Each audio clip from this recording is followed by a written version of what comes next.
Hello everyone, I am Vishnati Marquelo and the topic for today will be Adonis and Aphrodite. In this mythology, there will be two mythology that I will tackle, but their story is still interwoven. So let's start. Before the birth of Adonis, his grandmother Cenchrus boasted that her daughter Mira was more beautiful than Aphrodite. And the goddess Aphrodite did not like this antic one bit, and caused the daughter fall in love with her own father, Theas. When Theas found out that he had been tricked, he chased Mira with a sword, intending to kill both Mira and her unborn child, Adonis. Mira managed to escape in the nick of time and pleaded to the gods for salvation, and the goddess Aphrodite heard her prayer. Guilty of her action, she turned Mira into a mere tree, with Adonis still unborn inside his mother's womb. In one fateful day, a wild boar passed by Mira's new wooden husk of a body, and pierced its both of the boar's tusks and made a crack open of the trunk. Miraculously, the unborn child of Mira, Adonis, fell down as a result. And in that same day, the goddess Aphrodite saw this and protected Adonis in her arms. Seeing the baby boy with no mother in his beautiful face, she secretly hid him in a chest and entrusted the baby boy to the queen of the underworld, Persephone. Years has passed by, and the once young baby boy turned into a handsome youth, more than any mortal that was seen by a human or divine eyes. The goddess Persephone was in awe by Adonis' beauty. And when Aphrodite came to the underworld to get the young handsome youth back, Persephone declines.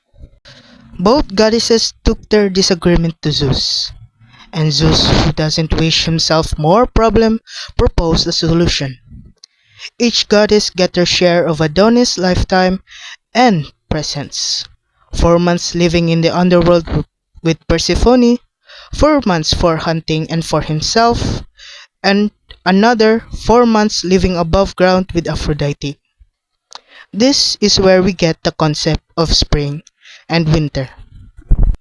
The goddess Aphrodite was greedy for more time with him, and so she starts to accompany him with his hunting, which would make 2/3 of their inseparable moments together a year.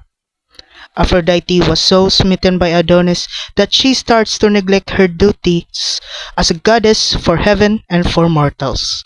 Aphrodite had become Adonis' roaming and hunting companion, but as much as she learned to enjoy hunting harmless animals, she kept herself away from vicious and fierce animals, which would also lead her to plead to Adonis to stop his dangerous sport, as Aphrodite could not bear the thought of him losing his life on an unfaithful day. But Adonis pays no heed and seriousness on her warning. On one unexpected day, a wild boar was aroused by Adonis' dogs from its hiding place.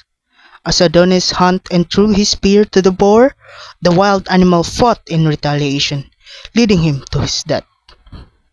Adonis writhed in pain of the tusk that bore through his guts, blood gushing out from his body and gasping for air.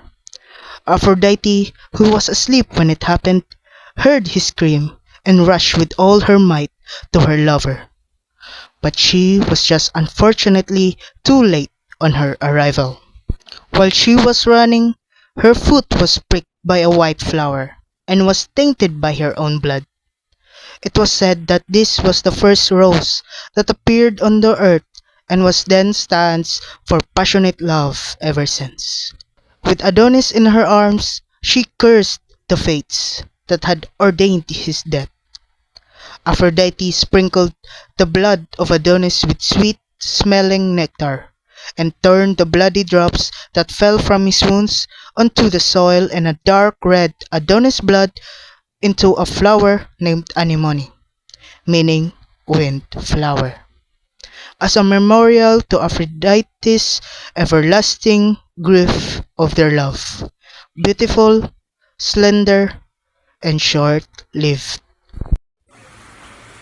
Hello, everyone, and today we will tackle about application. So, I have 5 questions here that I would like for you to think about.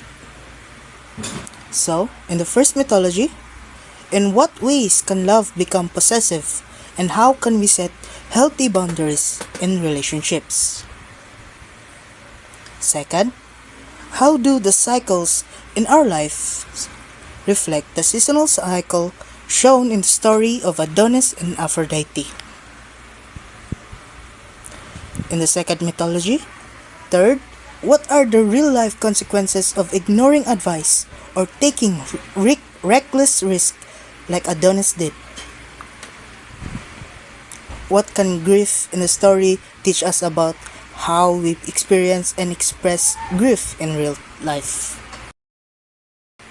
Last question, how can beautiful or meaningful things grow out of difficult or painful experiences, just as flowers emerged from Adonis' blood? Thank you all for listening, everyone, and that will be all. Have a good day. Thank you.